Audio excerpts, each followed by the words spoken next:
Alrighty, good evening, everyone, and welcome to the CreedCast. As always, my name is Dave, and we thank you for joining us. It is now February. The season is inching ever closer. Still quite warm out there for all our South Australians battling the heat, but the cool climes of the winter football is just around the corner. A very, very special episode tonight, something different for us. I'm really looking forward to getting into it. I will first, of course, introduce my co-host, Jamie, the talent of the podcast. Jamie, good evening. I'll let you introduce yourself again and bring in what we're doing tonight on this episode. Hello, Dave. Hello, everyone. Thanks for tuning in, viewing, listening, whatever your proclivities may be. And yes, tonight is a very special episode. Something new to us as a duo. I know Dave has dabbled in the world of interviewing as a soloist all those years ago, but we're doing an interview tonight. We've got a very special guest on. A man with a wealth of activity under his belt and accolades, a very busy man, but most importantly, electing to be on the board of Port Adelaide Football Club, the member-elect position that is opened with the removal of one person, one very well-known person, but just a few things off the top. This man was a former host of a podcast himself, so very aware of the podcast space, co-founder of health podcast channel and website, The Wellness Couch, a successful chiropractor and runs his own business in St. Agnes, which is kind of my neck of the woods, growing up in the Northeast. Author of books, lecturer at Australian Chiropractic College, among editorials and appearance on various mediums. We have Dr. Brett Hill. So welcome, Dr. Brett. Welcome Thank you, to the guys. podcast. Thanks for having me. Lovely intro. Well, thank you very much. I'll do my best. We're happy to have you here. Like I said, it's something very, very interesting and very different. And a rare opportunity to get to know someone who, as we spoke about pre-pod, is delving into the world of sport governance, I guess, or hoping to. Yep. But before we get into that, obviously I've rattled off a few notes about yourself. But tell us and the listeners a bit more about yourself. Yeah, absolutely. Well, I think you've covered the high points in terms of my work career. I'm a family man, father with three kids. So got them all off to bed so I could come and record this podcast with you, lovely gentlemen. And a mad keen Port fan. So I grew up in a family where that was not optional. And so I have a dad who's been a member at Port for over 50 years. He tells some great stories about signing up to Port, which I can tell you about later. But I grew up around Port. We would every second weekend we'd be at Alberton. Most weekends we'd be at a Port game, and we just religiously went to the footy. Dad loved the footy, and so we were not just there for the league game. We were there for the reserves game too. We had to get there nice and early and watch both. Yeah, right. And that was how we spent our Saturday arvos. Was just the old traditional Saturday arvo footy, watching the Magpies. And so it's just been, ground into me from a very young age and I've just my life basically. I love that. That's real like salt of the earth, like Port Adelaide stuff there. That's like gets into your bones, and it's just like the not having an option is just it's just very, very. It's just I love that. That's like family. Like I know Jamie's got a similar kind of history with his going to games with his dad. Like his memories are probably more the outer at West Lakes before moving to Adelaide Oval and whatnot. But it's that generation. Showing my age, sorry boys. Good. We love it though, No because I'm worries sure at you've all. got plenty of stories from Alberton that would just be the envy of a lot of people, because you would have seen some of those glory days as well with the 90s is when I got into it, watching I was born in 88, so I kind of my first memories is watching those early to mid 90s teams on TV and watching Scott Hodges boot us to grand final after grand final and all that stuff. So Yeah, I mean, I was super lucky. I was born in 79, so kind of late 80s when we were just dominating was just the sweet spot for me. And I was just those, early teen years, just footy obsessed, and it just felt like every year we just roll up and go to the grand final, and then Sunday you'd head down to Alberton the day after and stand around on the lawn while other players held up the cup and learn a few new words, and could literally just go and like pat the players on the I'd be back at Alberton on a Saturday night after the game, giving my pocket money to my favourite player, because back then they used to like bring a bit of a cup around and you could give your favourite player some money. I remember doing it when I was a young lad to Nathan Buckley. I think I gave him $1. And he proceeded, they wrote them all down and they sort of, gave them to the player and gave him the money. And he spent the next hour or two going around Alberton Footy Club trying to find me to say thank you to me. Those sort of memories that you get from a young age of sort of what the club's all about just really stick with you. And I was so lucky to be just in such a successful era of the Port Footy Club and to sort of see and hear what it was all about. I mean, we used to be able to walk out onto the ground and listen to Jack Cale talking to the players. You could stand right next to him and listen to the quarter time and three-quarter time address, and so you very quickly learnt what Port Adelaide was all about, as I said, as well as a few choice words along the way. Yeah. It's a well-rounded education, we'll call that. Yeah. I had it. Yeah. I mean, gluttonous. I'd say gluttonous. Yeah. You've experienced, just the best grouping.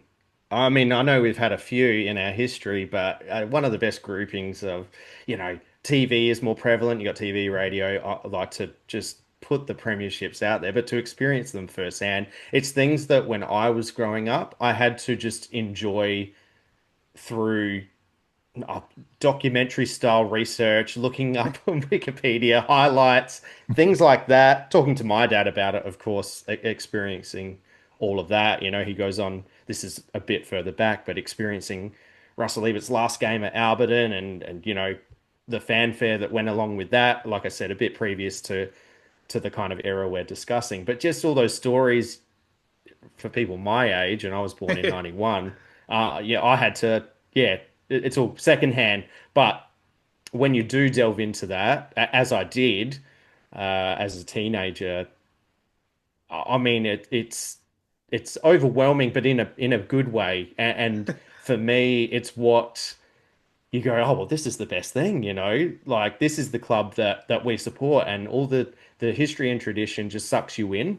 And it honestly makes you want, it makes you want more. Obviously, that's an obviousness. We don't follow football as nuffies, especially Port, just to be ho-hum about it, if you know what I mean. And on top of going to the football, spending time with family, learning more and more about to you further and further. And not just the tradition though, like it's the ethos of the club, like what the club stood for, what the club is all about. I mean, you guys are the CreedCast, right? So the creed of the Port Adelaide Football Club, and it just oozed out of the place, and I really think that has influenced me massively in my entire life. Like just that ethos that they had, the way that they set out to achieve, with a clear vision of what they wanted to do, what they were about, what they wanted to achieve, is such a great model for really anyone in life. Whatever you do in your life, whether you're running a podcast, whether you're a chiropractor, like whatever you are.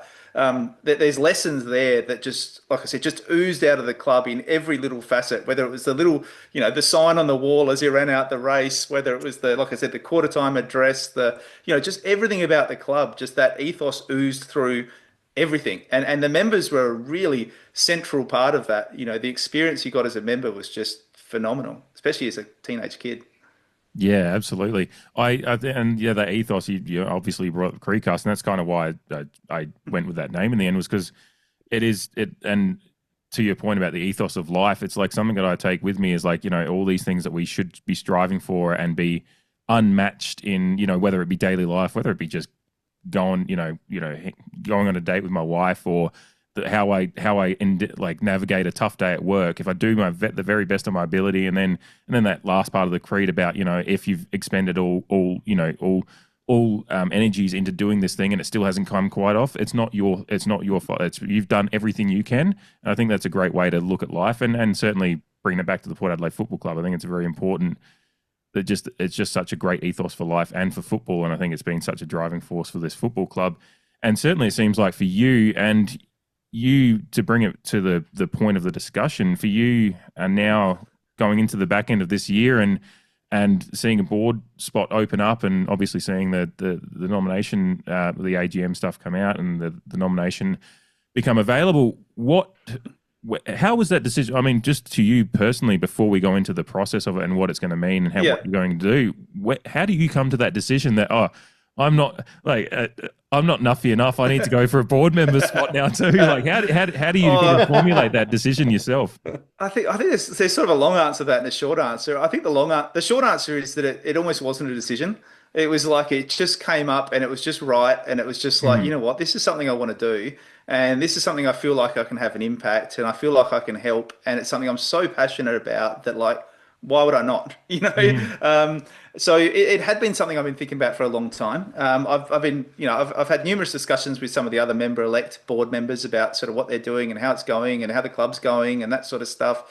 I've obviously had previous roles where I've done, been involved in governance, president of a Chiro Association. I did a lot of like PR and media representation for them as well. I'm really heavily involved in the Chiropractic College, so I'm on the finance committee there. So I sort of get into the whole governance side of it with that. So I really enjoy that sort of, I did some strategic governance training, which was fascinating. So I really enjoy that sort of governance side of things where I think you can have a real impact and can shape the direction of an organization and help, I guess, set that direction. We spoke about that sort of that ethos and that culture and that purpose for an organization. That's really where it comes down from, is that board.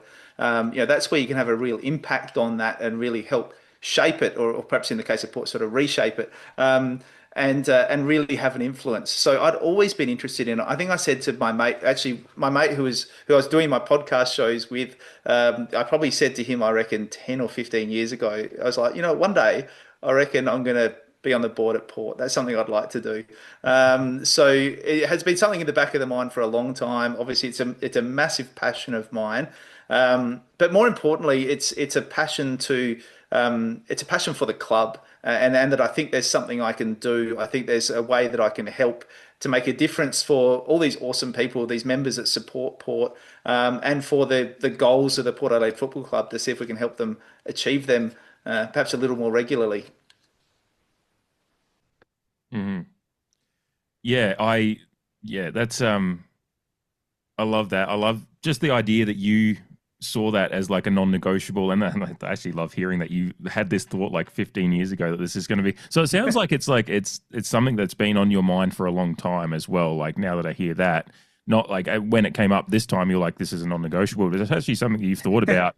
And clearly, through hearing more about your life story and what you do, and obviously your as Jamie introduced you, your wealth of accolades in your professional life and who you are, it's like it's actually something that you realize you have the skill set to do. And so I've got like the question here that why you think you are the right person for the board. But you've kind of expressed that you see yourself as someone that can come in there both as a Port Adelaide fan, with just the wealth of knowledge that you have of who Port Adelaide is. We've just talked about the creed and the ethos of the club, but you've also saying that I've got the personal skills to come in here and make a difference to this board as well with what I have from outside of that, like from my Yeah, personal and experience.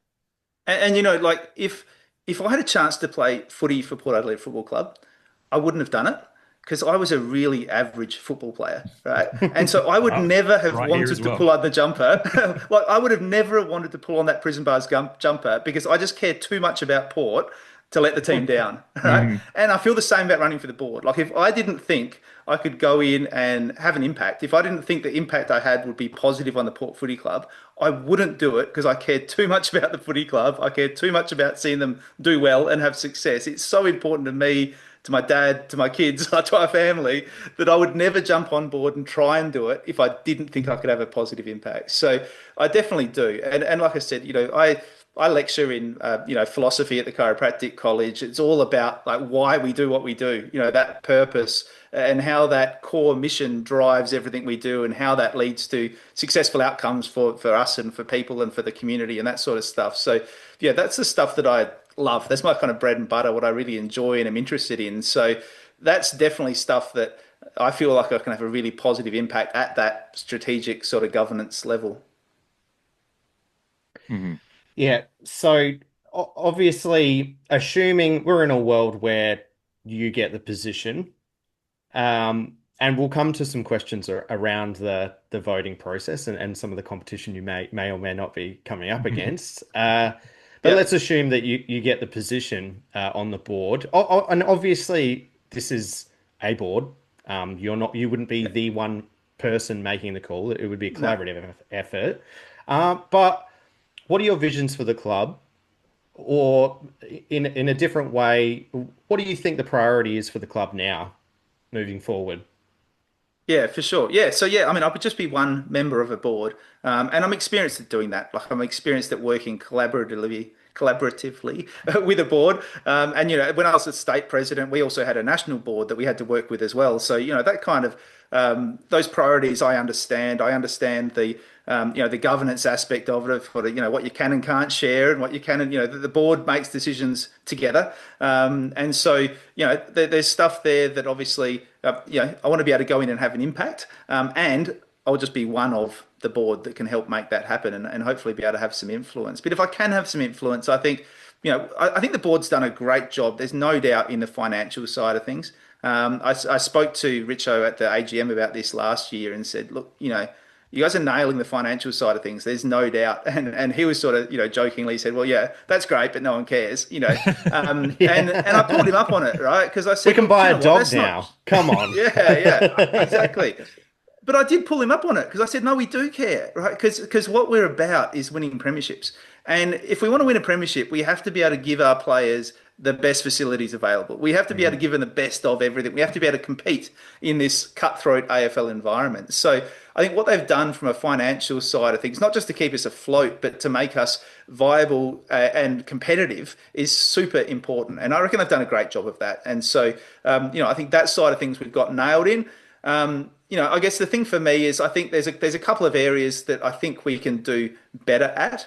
I think engagement with members. If you speak to members, I mean, like I said, my dad's a 50-year plus member, and we sit in the outer, we speak to members every week, and the members I speak to, there is, and I've heard this from numerous Port Adelaide identities, not just me, not just the members, but there's a recognition, I think, there that connection that we once felt with the club, understanding that it's a different environment, it's an AFL environment now. There are 60,000 members, not 5,000 members or whatever it was back in the day, but the connection there with the members, I think, can be stronger. And I think the way we engage, the way we communicate with our members can be more respectful and more collaborative in terms of we all want the same thing, right? Like we all want to win a flag. I say my son's 17 years old. I haven't had a chance to go to an AFL Grand Final with him yet because I won't do it if Port's not there.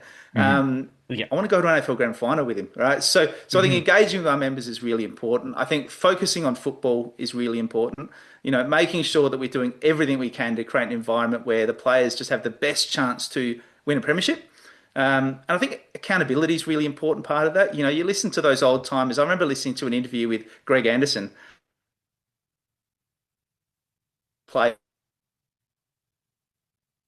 to Alberton after the game and getting pulled aside by a member because he, apparently shirked the contest on the outer, and it could well have been my dad. I'm just putting that out there, and so that was what used to happen though. But there was that real accountability to the members, and there was a real accountability to the goal of winning a premiership. Right? It was like Foss Williams would say, it's like a premiership or nothing. If we don't win the premiership, all the other games don't matter. Something to that effect was a quote from Foss. So I think that's really important, and I think having someone there that can represent the members, I think often in these roles we can end up with someone who's sort of a bit too close to the bubble, a bit too close to the regime that's there now. I think getting an outside voice from the members to come in and be able to speak for the members would really help in terms of that accountability to the members, in terms of that engagement with the members, in terms of prioritising what the members really think is important, which is the football ultimately. I think that's where having someone come from the outside rather than someone inside the bubble is probably a really good idea for that role as the member representative on the board. Yeah, that's incredible that you actually bring that up, because I think Jamie and I we generally on the podcast try to be like constructively critical, and often there's a lot of noise out there that while can be quite overt and a little bit dramatic, but in between all that there is actually some truth to it. And I think one of the things that we've nailed in on a little bit over the last year or two is that like the connection with members is sometimes a little bit lacking. And I find that really, because I did have a question here about concerns you've had over the last few years. I mean, you feel free to bring up any others that you have, but is that probably one of your key concerns that you're you're wanting to come in as, and with your skill set, with everything you've done over the years, and as a died-in member for your life, as you said, it wasn't a choice. Yeah, is that kind of the key concern? I think those are really. I think so. Yeah, I think that's the thing that I really hear from the members is that accountability to the members in terms of just the way they're communicated with, and then that accountability to results. That ultimately, if we're going to put out a tagline and say we exist to win premierships, then that's what we exist for, and that's what we goal for. And we don't sort of go, well, we got close, so that's not bad. But it's like, no, we're setting a goal here. Is that we want to win? We set a goal for 3 premierships in 5 years, and I was all for it. I know there's been a lot of criticism about that from Rich O, but I reckon that was really great. I reckon that's really strong. You put a line in the sand, you say, this is what we want to do. This is where we want to get to. I think that the Port Adelaide of old never shied away from that. If you asked them at the start of the year what their expectation was, they'd be, well, win the flag, right? That's what we want to do. That's what we're here for. We wouldn't be here if we didn't think we could, And so I had no problem with that, setting that sort of lofty goal. But I think it's really important then that there's accountability to that. It's not just, well, we got close, try again next time. Let's hope we have a bit of better luck next time. It's like, well, no, let's drill into that. Like, where did we fall short? What can we improve on? What do we need to change? What do we need to get better at? How can we do it differently to give ourselves an even better chance next time? And like I said, you spoke about the creed earlier. There's no shame in falling short, right? But it's that idea that we fall short when we've given up everything. We've done our absolute utmost to achieve that goal, and if we do fall short, then we're gonna make sure we turn over every stone. We're gonna do our absolute utmost to try and get there again next year. And I think if you look at the numbers, and we can perhaps talk about some of that in terms of member control of clubs as well, which is an interesting topic. But if you look at the numbers of Port in the AFL, then we don't stack up to the best. In terms of premiership winning, right? There are clubs out there who are winning them far more frequently than we are. We haven't won one now in, what are we now, 22 years? It's a decent chunk. When you say it out loud like that, it kind of hurts a little bit, doesn't it? When you go 22 years. I was there that long ago. Like I was watching it as a 16-year-old, and I'm like, I'm not that old, and then I realized I'm almost 40, and I haven't seen them since. Yeah. I was there in 2004. I know you guys are going to ask me about some fanboy moments later on, but I was there in 2004. I was at a 7-Eleven across the road from the MCG getting ready to get some food before we went into the ground, and I ran into Scott Hodges. And I got a photo with Scott Hodges on grand final day, 2004, wearing my Magpies lace up before we head into the ground. And I'm still not sure if that was the highlight or the flag was the highlight. It's just like, they were both, I'm pretty sure I cried for both. But it was. We'd like to see that come around a little bit more often, and I think there's possibly some structural things we can do, but I think that footy focus and that accountability to the members and accountability to the results is really important if we want to get back there. Yeah, you mentioned the creed. You mentioned the ambition, the three premierships in 5 years, and all of that. I agree, and I agree in having ambition. I don't hold it against the club for having that ambition. And that wasn't the only thing in that list either. Yeah. Maybe how public you want to go with it is the question mark, because there are other clubs in the AFL who've done the same thing. And I think apart from Richmond, they've all kind of fallen flat. Yeah. But ambition is definitely something to strive for. But you mentioned the creed, you mentioned that ethos of the past. And I just want to know from an outside perspective and your perspective, do you think that the club has strayed a little bit away from that central ethos over the last, say, decade? And it's not a loaded question or anything like that. I'm not trying to lead the witness or anything, but obviously there's a lot of opinion. I just want to get your thoughts. Yeah. I think they have, is my honest answer. I think there's nuance to that in that we can look at some of the things they've done. We know that they changed at least for a time the official statement, which was from "we exist to win premierships" to adding, making the community proud. And I'm certainly not saying that that's a bad thing. I know the club's done some great stuff in the community space, and it's had some amazing results in lots of different spaces in the community, whether that be with RSLs, whether that be with Indigenous Australians. There's lots of stuff the club's done that I think has been fantastic as well. So I don't want to take away from that. But if you say, has the focus gone away from football in the way that it was previously? I think it's hard to argue that it hasn't. And I think if you say, has the focus gone away from pure success for the Port Adelaide Football Club? I think it's hard to say that hasn't changed a little bit as well. When you speak to those old players about how it was and how it was just, Foss was like my way or the highway. Bob McLean was like my way or the highway. They set big expectations and they didn't shy away from it, and they expected those results. And if you weren't doing your bit, if you weren't delivering, then you knew what to expect, right? So I think there has been a shift from that. I think there's some governance stuff there in terms of the way the board is structured that lends itself to not be as focused on the success of the Port Adelaide Football Club. It's not a predominantly member elected board as it once was. And I think that makes a difference. I think it's hard to argue that if the board is put there by the AFL, which the majority of the board is, if the board nominees can be vetoed by the AFL before or after a vote, then that lends a certain direction to the board, right? There's an influence there that, in my mind, is somewhat conflicted. I know the AFL. I don't want to paint them out to be the green boogeyman, but I think just purely from a governance perspective, anyone who's interested in governance and is interested in how boards run and how how structure governs function, which is what is often said, would understand that change in structure does change the function of the board and ultimately changes the way it operates. Mm-hmm. Yeah, I think I'll hand back over to Dave in a sec, but and I'm not sure how many people actually know of the mix-up of board members and how they're elected or put in their place. But if what you're saying is, the club wants or needs a true reflection of its membership base and its broader fan base, surely you would do that by having a fairly equal number of member elects. But it's not quite that simple at the moment. And that resonates with me as well, where I'm not sure of the number. You would probably be more informed of that, but the majority are placed by the AFL, like you said. Yeah, and I'm not speaking out of school here because this is in the club's constitution. You can Google it. It's readily available on the internet. So, I'm very conscious of, once I become a board member of being very respectful of, the confidentiality of the board and all that sort of stuff. But I'm definitely not speaking out of school here because this is, as I said, publicly available. You can Google Port's constitution. You can Google the Crows constitution, which is an interesting comparison. But you can Google that and you can see that 7 of the 9 board members of the Port Adelaide Football Club are elected by the AFL, and 2 are elected by the members. So that's the makeup of the board currently. As I said, many people aren't aware of that. I've spoken to lots of people about that, and they're not aware that that's the way it goes.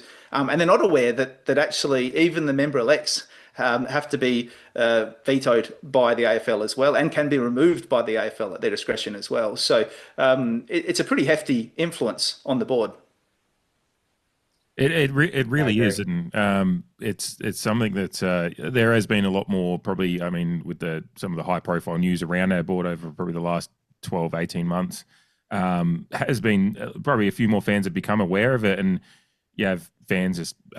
It is something that's good to. I'm really glad to be doing this, and I'm glad you reached out to be for the podcast because it's educational for people that that are listening that may not be aware of kind of how it all works. So, I mean, just for you, on a tangent to that, what is the process like for you? Like, is there anything surprising going into it? I know it's you have to nominate and then get 5 members to kind of like sponsor you, so to speak, to be on there. I'm not sure if that's the right term to be. Yeah. But then you get you essentially can nominate.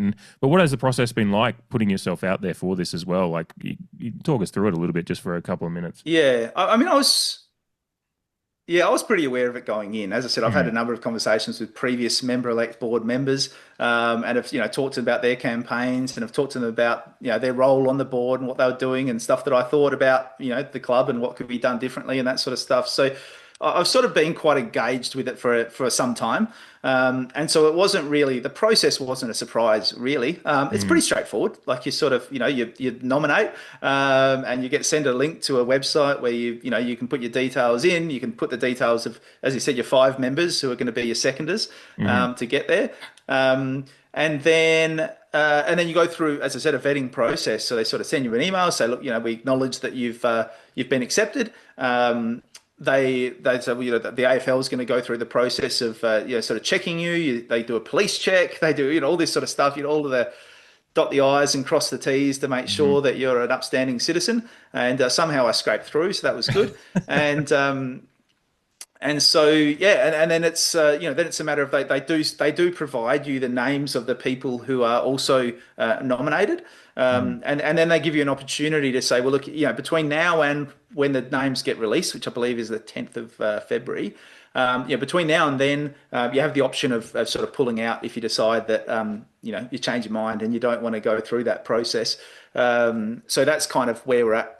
As I speak, I'm not sure what date this podcast will go live, but as we speak right now, that's sort of where we're at. It's just waiting to see who actually is in the final ballot, and then going with the election process. So it's just been a matter for me. It's been a matter of, I guess, trying to get out there, and just keep speaking to members. As I said, it's something I already do a lot, being a big Port man. I speak to a lot of members already, but I've been sort of trying to get out there on sort of the socials and Facebook and forums and all that sort of stuff, just getting to introduce myself, let everyone know what I'm about, why I'm doing it, how I think I can help, what my background is, all that sort of stuff. Obviously coming up against other nominees who are really high profile, it does, it's challenging. You've got to really sort of work it if you want to have any chance of getting in there.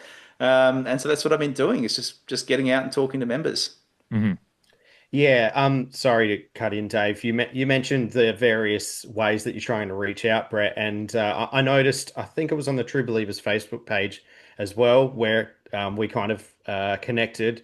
You are, and we can plug it again at the end before we finish up, but you're having a session, informal session at the precinct, is it? Sounds like fun. I've had a few sessions at the precinct. At the precinct, yeah. I'm sure a lot of people have, and after it's now being reopened to its original glory, a lot more people will have a session or two. But just want to plug that's upcoming. Is it not? That is upcoming. Once again, I'm not sure what date this podcast will go live. Quickly before you go. So we're recording this for those listening Tuesday evening, the 3rd of February. I'll drop it tomorrow. So the Wednesday, the 3rd, cool. it'll sometime during the afternoon. I'm appearing on another podcast tomorrow morning. But so this will drop on Wednesday. So for those listening. Beautiful. All right. So we'll be this Friday. Yeah, it'll be this Friday night, the 6th of February, 7 o'clock, because I do work a bit later on Friday. So 7 o'clock, we'll be heading down to the precinct. I know there was a number of members who sort of expressed interest in heading down to the precinct, because obviously they've just redone the menu. They've sort of reopened the upstairs area, which I can vouch is great, because I was down there a couple of weeks ago getting some port paraphernalia, and I sat at the upstairs restaurant. I had a pizza, which was great. And I was sitting there, and the table next to me was Tim Ginniver, Ivan Eckerman, and Paul Rosonico. And so I was just like, how good's this? I'm just sitting here. I sort of had to go across and get a photo with Timmy and say good day. Yeah. There was some great stories getting told. I won't repeat any of them. Yeah. But there were some awesome stories getting told. So if you get a chance to get out of the club and go to the precinct, it is a bit like old times, just being in that room and hearing those stories get bantered around. But anyway, so there were a few people who were interested in going down anyway, so I thought, why not kill two birds with one stone? I'm going to go down there for dinner. I'll just let everyone know that that's where I'm going to be. If people have got a bee in their bonnet or something they're really passionate about that they want to see happen at the Port Adelaide Football Club, or a change they think needs to be made, or a burning question about something I've said in my campaign in terms of what I want to do, then members can just come on down. I've made a booking for a table there, but I'm sure there'll be other tables and seats free, and people can just come on down and ask questions, say good day, have a beer, and chat about the Port Adelaide Football Club, which is something we all love to chat about. Yeah, it is wonderful. Like this whole thing, like we're talking about elections and different, people, there is a competition aspect to this board thing, but it it is a unique thing that it is a bunch of people with ultimately the same goal. They just want the success for the Port Adelaide Football Club. So it is really, yeah, Absolutely. it's great. And, you know, from what we've heard from you so far, you've definitely got your kind of a really good rounded understanding of what the Port Adelaide Football Club is and everything that makes it great. But, you know, you've got your ideas to kind of make it even better and get back to that kind of ethos that you certainly grew up with. No, that is a great thing. And again, I know Jamie's got one more question that I know he's really keen to ask you about the election process in particular. But again, Friday night, Yeah, cool. February, get down and chat to Brett. But Jamie, I know this is one that you brought up, so I'm going to let you ask this one. I'm nervous now. I mean, it's not a big one. It's just one. Built it up a little bit. It is just a bit of an elephant in the room, I guess you could say, with a lot of members. And that is the fact that Tom Jonas has obviously nominated for the member-elect position as well. So we're a surprising nomination, I must say. It definitely came out of left field for mine, and I'm sure Dave as well. But he's put his name in the race for the board spot. A figure such as him being an ex-captain, automatically holding the hearts of a lot of members. Essentially, I guess I just wanted to ask, how do you think you can overcome, and I guess you've touched on your efforts to do so far, but how you can overcome the proverbial popularity contest that saw Tom Cassisi to fall out, and Bruce Abernathy as well, I think. Yeah. Yeah, so I guess first of all, I'll say that, as I said, we have been provided with the nominees, but we haven't been provided with a final list of who actually will be nominating. And so aside from those who've announced themselves that they're running, I wouldn't want to put other names out there. Just as a diligence thing, as a governance thing, I don't think that's appropriate for me to be naming other people. I know Channel 7 News did mention Tom Jonas, but I don't believe Tom himself has said that he's running. So I wouldn't want to go into specifics in that regard. But yeah, look, if there's an ex-player there to run against, that's challenging, right? Like, there's going to be a number of fans who I mean, we love our players, right? We love, as I said, Scott Hodges. If he was running, I'd be hopeless. I'd be like, right, Scotty, you're in. It doesn't matter.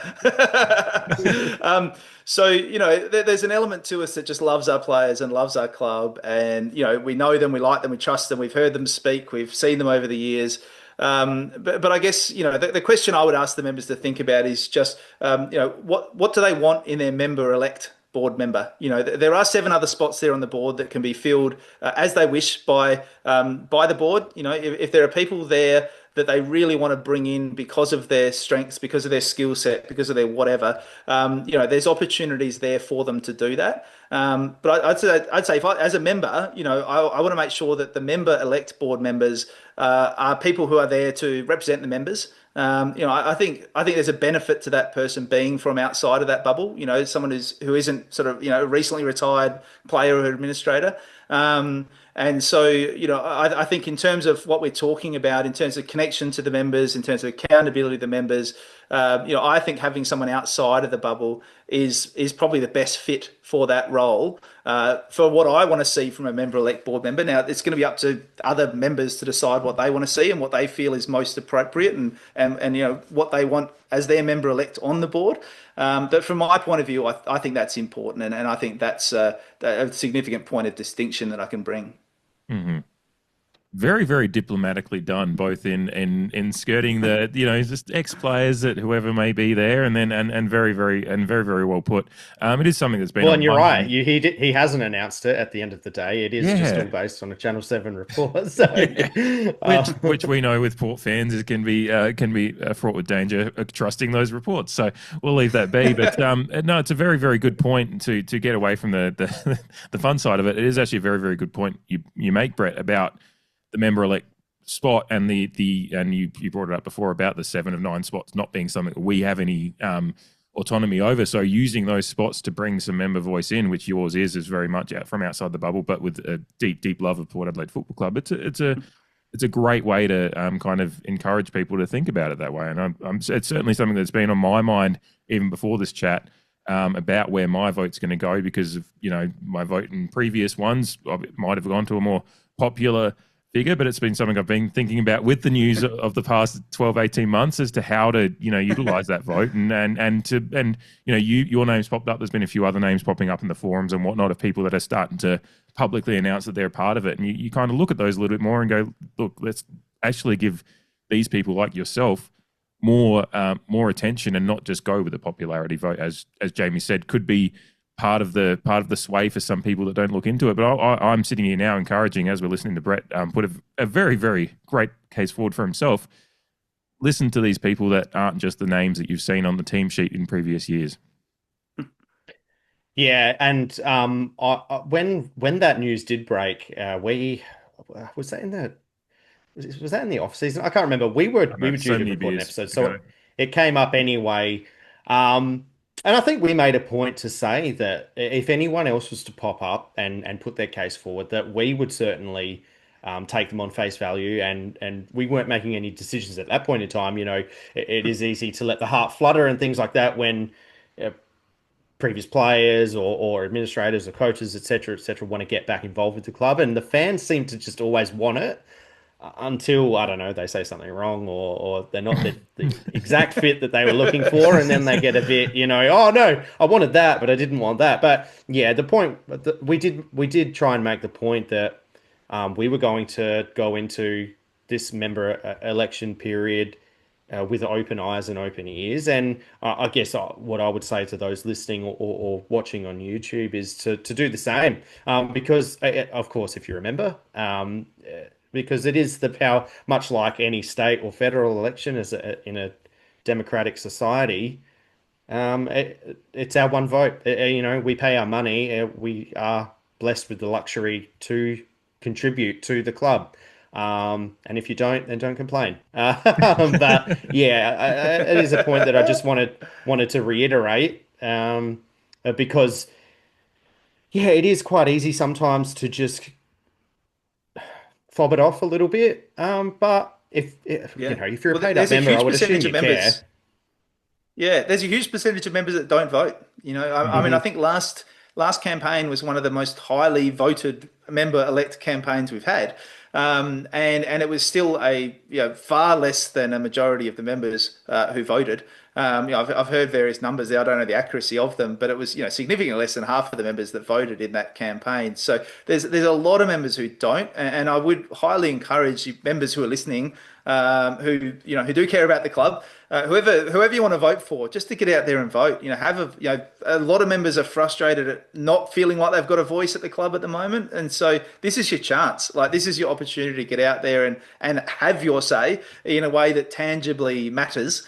So to just encourage all those members, and if you're not a member, then there's heaps of options there that are not too expensive for 3-game members, all sorts of ways you can become a member nowadays. So if you're not a member, seriously, you're too late for this vote. But I'll still say, think about getting on board and supporting the club anyway, because we do need lots of members, and we're trying to get to that 100,000 that Richo did mention. So we need all the members we can get. Yeah. I mean, I've got a mate, one of my best mates over in Oregon, that's he's an international member, and he gets his little AFL pass every year, and he's gets his little membership pack sent to the US, and he's stoked with it. So it is very easy to find a membership that works for you. Not at all club sponsored content, but Brett just led it into it beautifully. So he's doing a great job of leading us to why he's a great candidate for the position.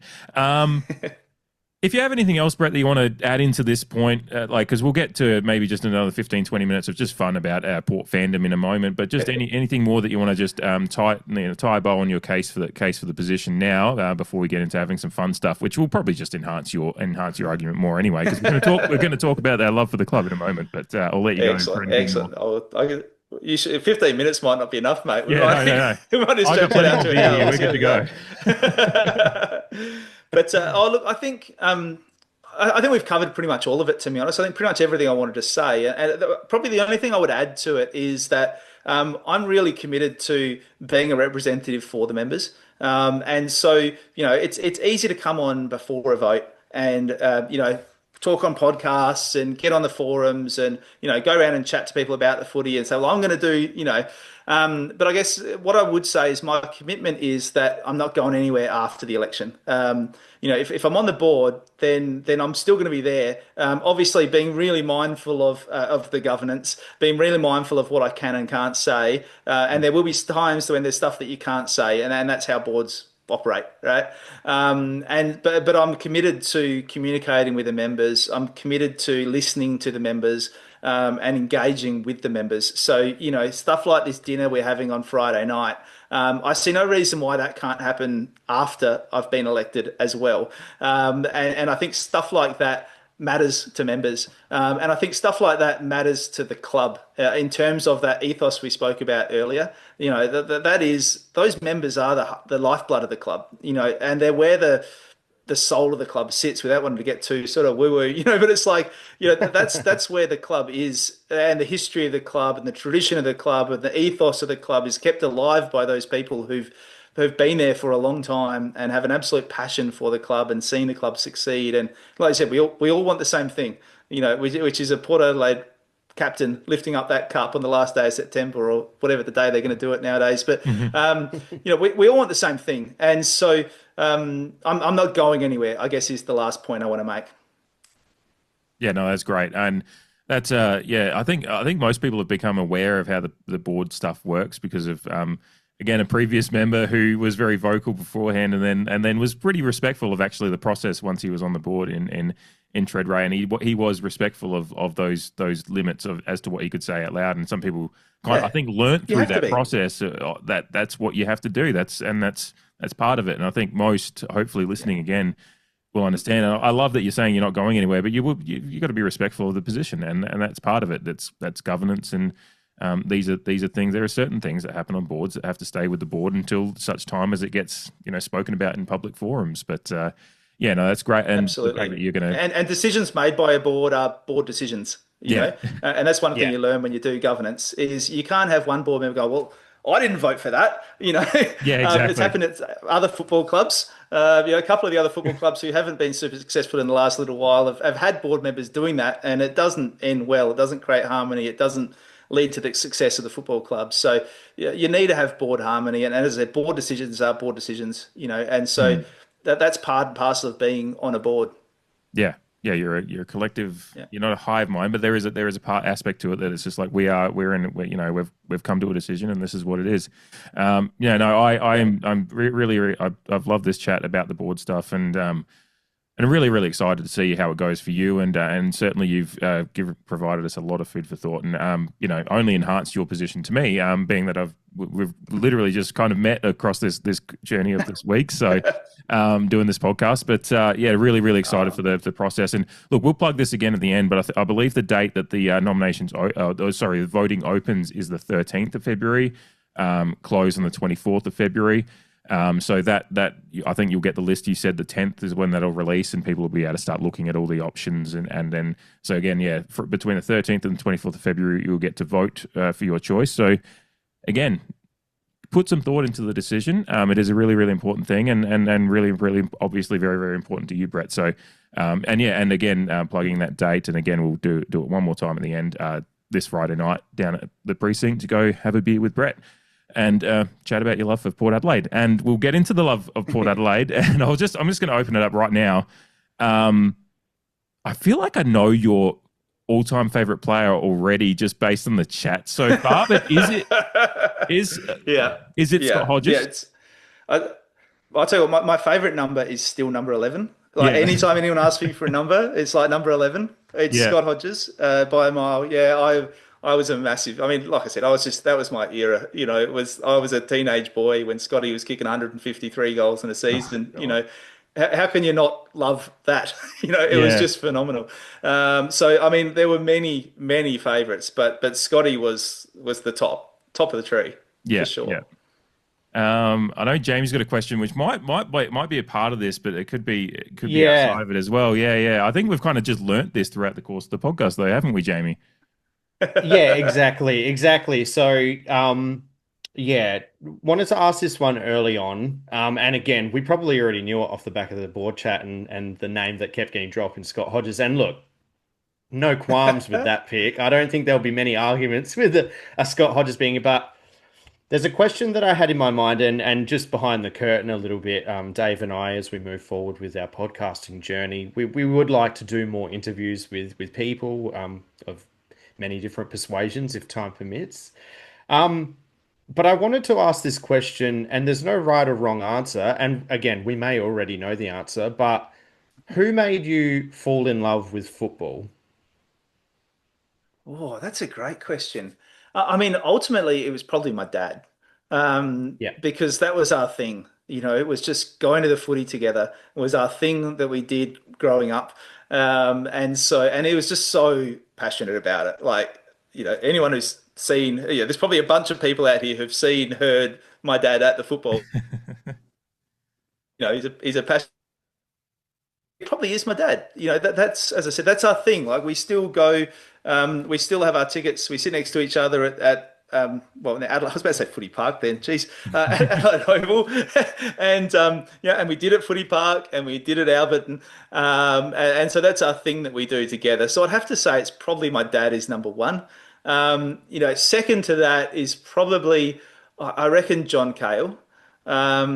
Just Yeah, as I said, like going at quarter time and three-quarter time and just listening to that man speak was just, it that was would be phenomenal. I thrilling. just thought it was just, I was just like a kid in a candy store. You're like this little kid just there, like mouth wide open, just listening to what was going on, just thinking like this is just amazing. And it probably got me interested, I guess, in maybe the tactical side of the game as well. Of like, oh, hang on, there's Yeah, more going on here than just winning the football.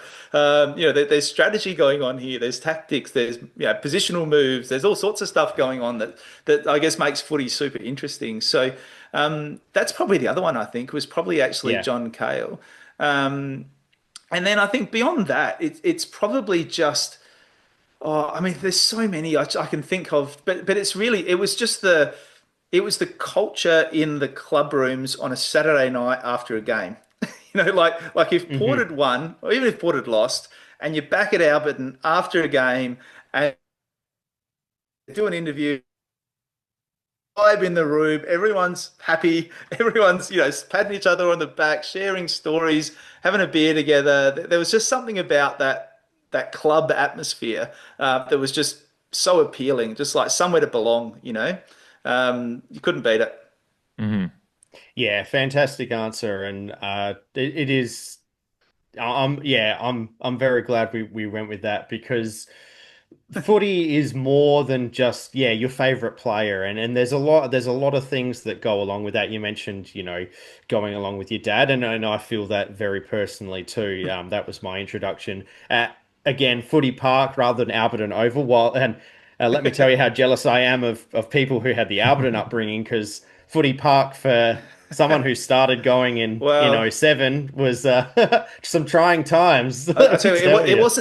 it wasn't just the Alberton upbringing though. It was like the Elizabeth away game upbringing, the Yeah, Norwood Oval upbringing, the yeah. Prospect Oval. Look, I remember some of those little old ladies at Prospect could get wild. There was a real it was a real learning experience going to some of those away games back in the day in the SANFL, and it didn't matter that I was 10 or 11. They would absolutely let you have it with both barrels. It was amazing. Yeah, and you mentioned that win or lose, being at the club, going back to the club if it was an away journey, those peripheral things outside of the match play and the favorite players and all of that, I think it's something that the AFLW has, for me and Dave, or Dave and I, to put it that way, it's something that we found has been much more re-engaging from a club point of view. Adelaide Oval is absolutely fantastic, and the men's competition is top of the pops. It's extreme. It's it's fantastic. It's tribal. It's visceral. But the AFLW for me, and I know Dave and I have spoken about that many times because we cover both men and women's competitions. Just being at the club, being in the community that way, on top of spending your hard earned at the club rather than giving it straight to the SMA, I find a much more wholesome experience on top of being part of their journey, the women's team that is. So I guess while I didn't have the childhood upbringing at Alberton, it's kind of like a second coming for me with the AFLW setup, and I'm Yeah. really happy that we get to experience that now. Yeah, absolutely. And I think there's ways we can do it too. I think the club were doing it really well for a while there with that sort of game day experience at the southern end of Adelaide Oval, which I know was super popular with lots of the Port members. And it did have a little bit of that old sort of feel to it. You know, it was a bit more Port Adelaide rather than sort of the generic Adelaide Oval experience. As much as it's a brilliant stadium, we love getting there to watch the games. But, you know, having a bit more of that sort of club experience at the venue was something that I know we really enjoyed and thought was great. So, you know, it'd be Mm. interesting to sort of see what we bring back some of those and get that sort of member engagement that you know once again understanding that there is a lot more members now, and it's a different environment in the AFL. It is harder. But I think there's things that you can do, and I think, as I said, I think that game day experience is a really good example of that to show that that if you do it right, then you can still create some of that vibe and that culture and that connectedness of the club and the members to the club that sort of still is there. Yeah. Yeah, are you talking about the game day village that they had in like was it the old That's Memorial? what it was called. Yeah, I Yeah, knew I was getting the name wrong. I was I like, was what trying to was think that of it. called? And Yeah, yeah. yeah, I loved that. Was like you said, that was very very Port It was Adelaide. good, There was mate. a real like Yeah, it was like Alberton Central Adelaide in there. Like where people, it was just yeah, members in there it loving like, was. and it was like there was no one else in there. It was just Port fans having a beer. It was cheaper beers. It was just all of that stuff that Port fans are going to love. It was in there, and that energy was there. Yeah, And you're right. It full would be strength beer too. I think you know. yeah, yeah, exactly. Which will yeah. Maybe that's why the SMA were like, we need to get rid of this. We can't have Port fans drinking Yeah, it the was full strength. quashed. Yeah. But yeah, it would be nice to, Yeah, yeah, as you said, to find a way to bring that kind of energy back to that central experience. Because otherwise, like the Adelaide Oval experience is great, but we do, as Jamie kind of mentioned, he and I have, in going to the AFLW over the last few years, because there has been that thing after the games. One of our favorite experiences going up to the precinct, listening to them do the post match. There's the girls are just around you with their post match kit on, just hanging out and having yeah, some dinner and whatever. And I remember having a quick chat with Richo at the bar after the game. Like there's a very much that old school quality that you're talking about that we've heard the stories about around that as well. So Alberton just breeds that, and it'd be nice to bring that back a little bit more. But obviously we know Scott Hodges. He means the world to you. You kind of mentioned that. Watching the flag or getting a photo of Scott Hodges, one and the same for you, which is just incredible. But as Scott Hodges was my first favorite player as well, so I completely understand it. But out of the current crop, like who is your guy in the current crop of players in the current squad? Who is your guy that's just you've latched onto?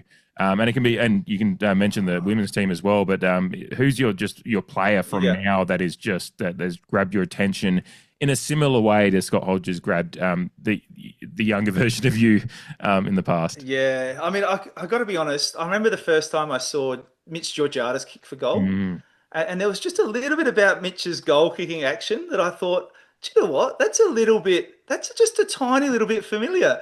And so I was really hoping that I maybe they totally might. agree. I was hoping they might put him in. I was hoping they might put him in the number 11. I just think Yeah. they've missed an opportunity there not to get Mitch Georgiades in the number 11, which would have definitely put him at the top of the pops for me. But Mm. I think if I had to pick one now, I'd be really torn between Zach Butters, who's Mm. just the epitome of a Port Adelaide footballer, like just the attitude, the aggressiveness, the attack on the football, the just the will to win of that guy. There's just something so Port Adelaide about it. Just reminds me of the likes of probably Timmy Ginniver, Mhm. who would just do whatever it took to get the ball and to win for the team. So Zach Butters definitely, and then probably Jason Horne-Francis. Once Mm. again, there's just something about Jason that's just exciting. Like it's like I feel like we're just sitting here waiting for it to happen at the moment. As much as he's done such brilliant stuff already, you can just tell there's another level there, and you just like, is today the day? Mhm. So he's definitely an exciting one to watch that I love watching, and just his sublime skills on both feet, the way he delivers the football, it's pretty magical at times. So. Um, it'd be between those three, but if I had to pick one, I'd probably say Butters at the moment, I reckon. Yeah. Hope he stays. Good God. Before I let Jamie jump in with another question, I will say, like, for a guy that I know, and Jamie's met, mate Steve, friend of the pod. He grew up in Port Adelaide and was going to games in the '70s, and so he got to experience Ebert at his best. And I've had a few messages from Steve over the last 18 months during the seasons, just going in regards to Jason Horne-Francis. He's like, he's not saying he's not trying to put the pressure on him. He's just saying there's little parts of his game. He's just like he just reminds me of Ebert, which just excites me from a guy that actually was on the outer at Alberton and watching him, Ebert in his prime, seeing that he's getting those similar emotions from Jason Horne-Francis, and I think he said to me when he saw Jason Horne-Francis in the prison bars, in obviously the showdowns and kind of that almost match winning kind of turn that he had last year, he just said, yeah, no, this kid's got it. So. Yeah. I'll just sneak in because you mentioned my dad's from the. Go ahead. Oh, I was going to say my dad's from the Ebert era. So as much as he loves Jason Horne-Francis, I think he wouldn't be happy with me if I didn't say that Ebert's better. Because Dad wouldn't let anything ever be said that was in any way derogatory towards Russell Ebert. So he's so revered in our household that it would be remiss of me not to just have a word for Dad there. So there you go. Absolutely. No, well put. Ebert is God. That's what Jamie and I often refer to. Alberton is God's country / Ebert. It's Ebert's country / God's country, whatever you want to talk about it. But it's Russell Ebert. Before I let Jamie jump in, I will interject one more point. Since you brought Butters up, just 5 seconds, 10 seconds, whatever you want. Staying or going? Where are you at with that? Oh, I don't know. I'm really 50-50. I don't know. Yeah. Yeah, it hurts when you've just brought up that, like, just how much he is the ethos of a Port Adelaide player you can't say that whether you know he's going or not. We'll clip this a little bit, just send it to him. Hopefully it'll be like the Chris Grant 20-cent coin, and just convince him to stay. All right, I'll slide into Butters' DMs if they're open and send him the clip. Yeah. Well, you might be able to, but Dan Gorringe can't, so take advantage of that. But they can keep Gorringe, we'll keep Butters. That's fine. Yeah, that's fine. Yeah, I'm more than happy to keep Butters. Fair trade. We've been talking about it for as long as it's been a topical matter. It's just going to be so painful this year, isn't it? And we were helpless to the whole thing. We just have to sit and wait. But I don't think it'll take anything away from his game this year, just on a nuffy X's and O's adjacent chat, which is good because sometimes oftentimes it can go the other way with big decisions to make.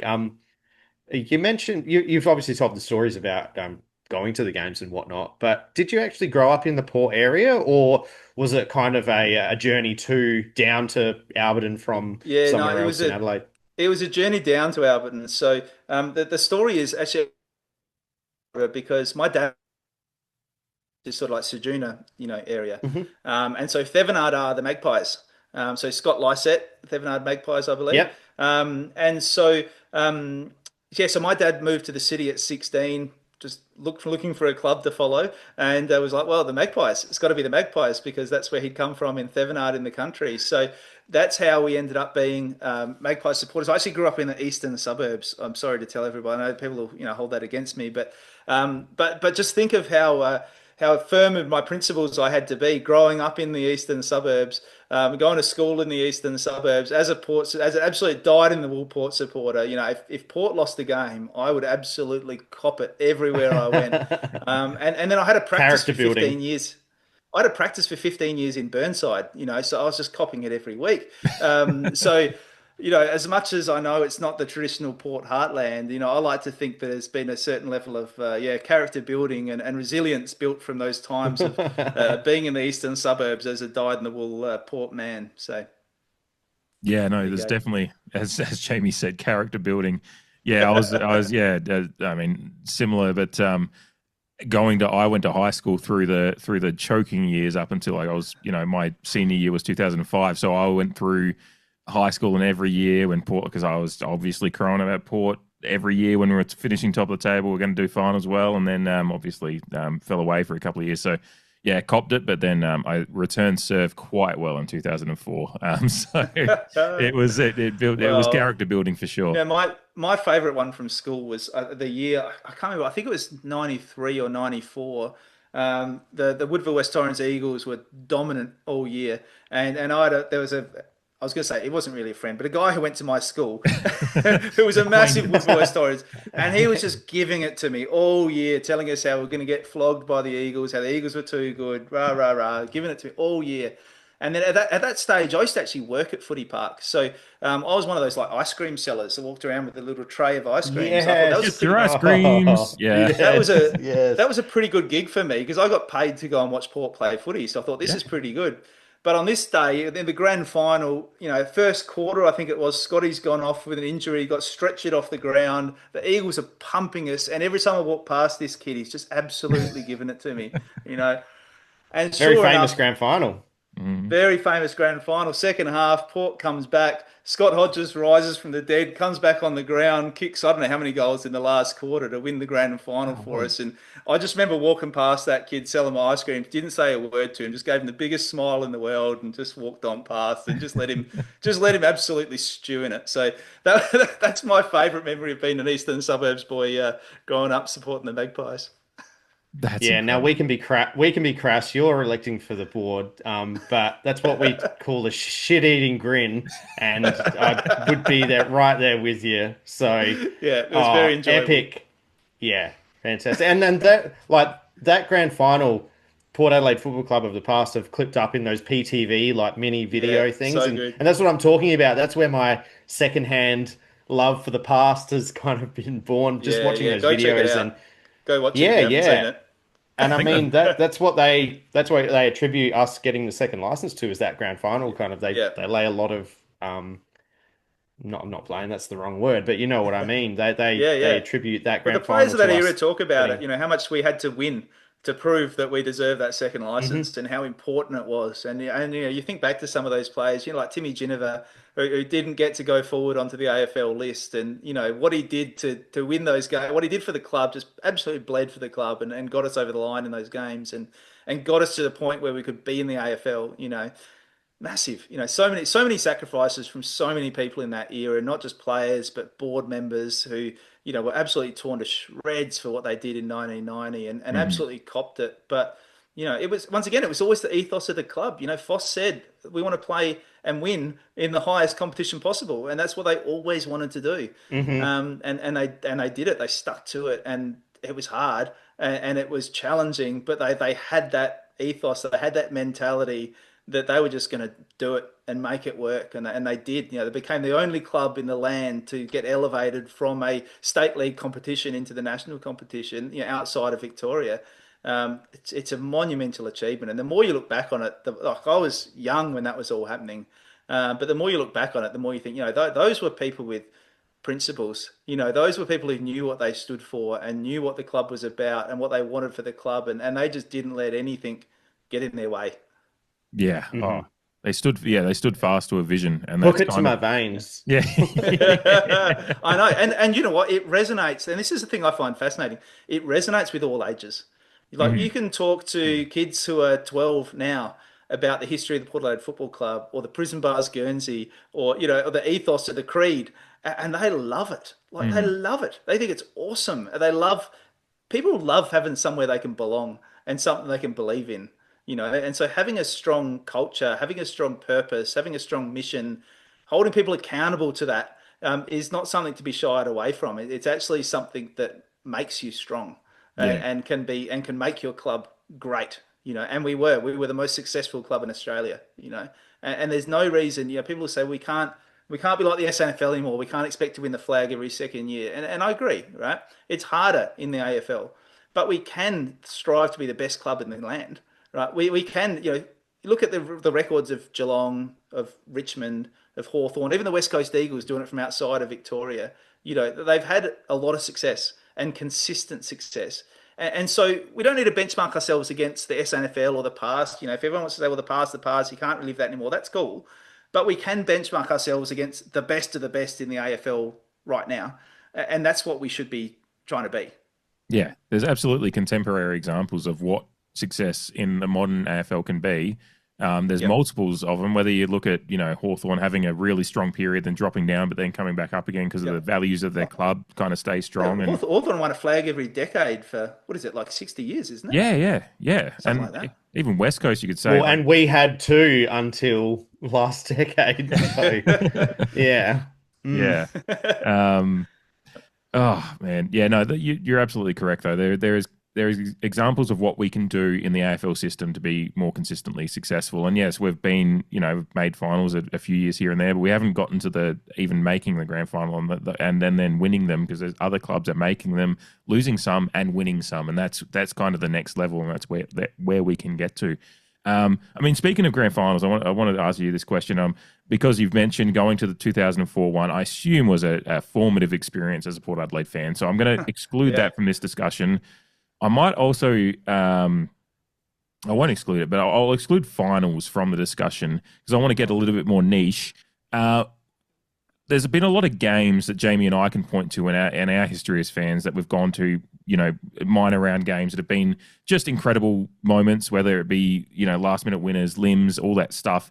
What's your favorite, like, more niche game? And it doesn't have to be niche. It just has to be something. I'm just removing finals from the equation and just games that you've been to, whether it be at Footy Park, Alberton, or, obviously Adelaide Oval in recent times. Taking Just a game. taking finals out of the equations hurts because as soon as you said it, there's one that stands out for me, not from a grand final, but from a final, which I was at. And if I can go into it, I would like Oh, to. no, because I think you might.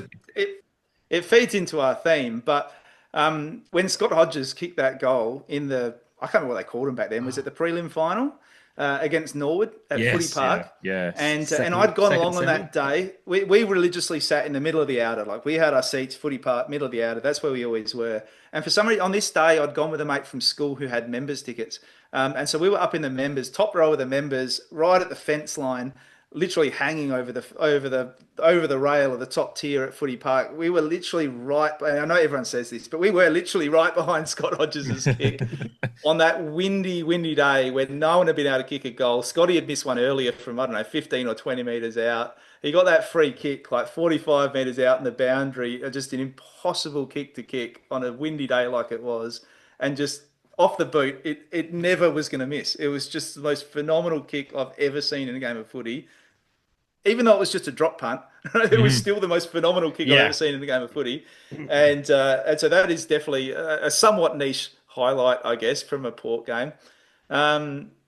If I had to try and think of a different one, I'm trying to think home and away games. I mean, they all sort of almost blur into one after a while. But in terms of probably one of my favourite eras of watching Port, I had this sort of little guilty pleasure. We had a year at Port where I remember both Clive Waterhouse, who was just, talk about your fan favourite. So we had Clive Waterhouse on one half forward flank. And then we had a guy called Troy Olsen on the other half forward flank. And I reckon both of them must have kicked 50 plus goals that year off a half forward flank. And they were just absolutely dominating, like in the air, on the ground, absolutely everything.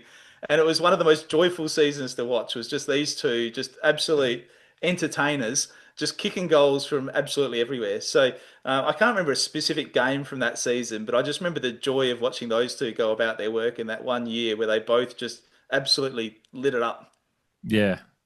Sometimes, it's fun to watch a tandem go to town, and I have to do it and Jamie's going to laugh because I do this every time. But bring Liverpool into the discussion for a second. It's kind of like 13-14 watching Luis Suarez and Daniel Sturridge go to town. It was just like we didn't win anything that year, and ultimately it was a bit disappointing in the end, a bit heartbreaking. But you just have that memory of watching those two score 20 between them, which is probably the equivalent of scoring 50 between Olsen and Waterhouse. And it's just like you just have that. And like you said, there's no specific game that sticks to mind. I just remember the highlights back. It felt like it was every week. Yeah, that is what it was, right? Like,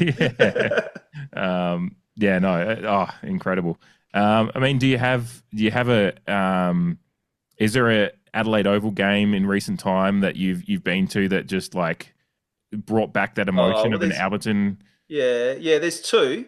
The first Adelaide Oval game, like that first time we went to the pre-developed Adelaide Oval when we went there. Oh, they still had the like team little versus Melbourne. Yeah. versus Melbourne. The team was not going well. We'll be That's a diplomatic. polite So way to put it. Yeah. the team was not going well. We'd had some rough times.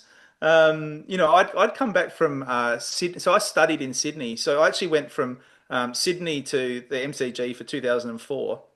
And so I'd had a sort of period there of 5 years where I was living in Sydney. I'd gone over there to study, stayed there to work for a little bit, where I hadn't been able to go to many home games. Mhm. And so I'd come back from Sydney and sort of walked into, 2007, thought this is all right until the last day, which I went to 2004 and I can't remember why. For some reason, I didn't make it to 2007, which to this day, I don't know why I didn't get there, but it's unusual.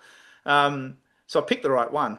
And then we just, I've sort of come back from Sydney and we weren't in the best spot. It was a tough time to be going to games and sitting there watching game after game, just us getting trounced. Mhm. And some big losses in that period. Oh, the ones So that are getting the 130s, 140s, and it's just like, oh, this is another yeah, week. Like, yeah. yeah, yeah. And I'm one of those guys who has to sit till the final siren. Like I can't. I Mhm. can't let the team down. Like I'm not going to be one of those people who leaves. I'm going to sit here till the end.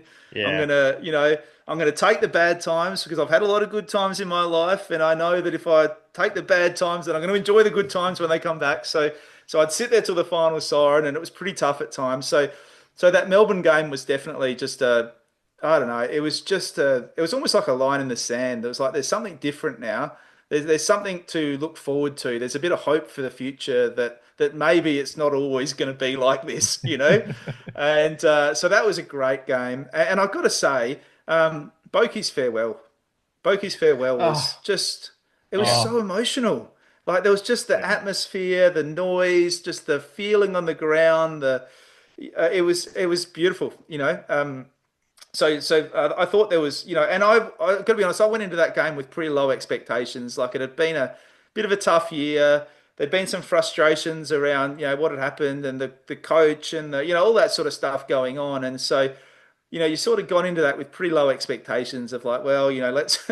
It was almost like let's get it done. Like Mhm. it's the last one of the year. We're gonna put in the shift. We're going to clock in, and we're going to be there to support the boys for the last game. And but it was magic. It was just as I said, the emotion at the ground and the noise and just the love of the fans for Boki at the end there was just it was actually really special.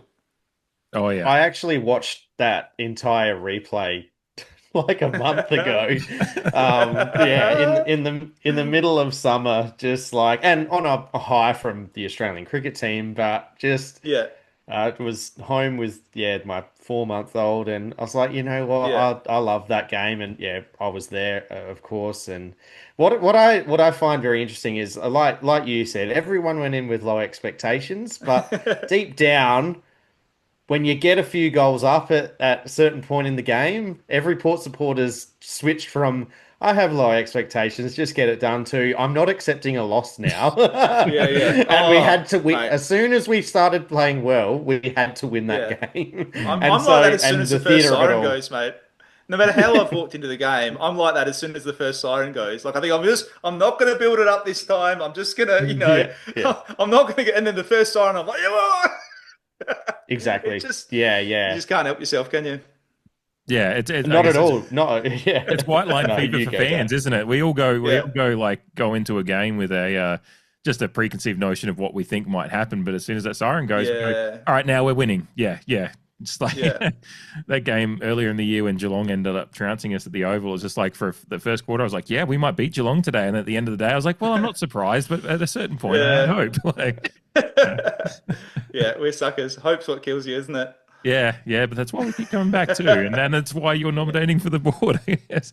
Absolutely. Jamie, did you have anything else for Brett tonight, or yeah, it's been I've loved this. This has been great.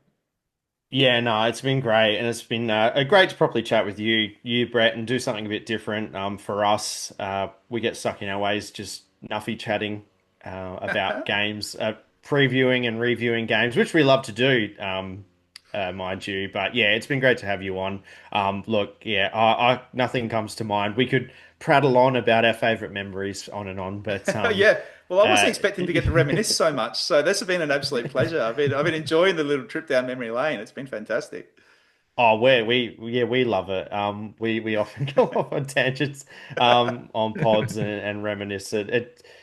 Footy speaks to the heart. It really captures the heart, and enjoying those moments, the agony and the ecstasy, right? Yeah. It's you sit through those downtimes so that you can truly appreciate the up times, for want of a better term. So yeah, no, we love doing it, and we love giving you the opportunity to reminisce too. So yeah, nothing more from me. Just want to thank you for coming on. Obviously, yeah, this is the first time we've met over camera. And yeah, Yeah, look, from myself, I wish you all the best in the election process.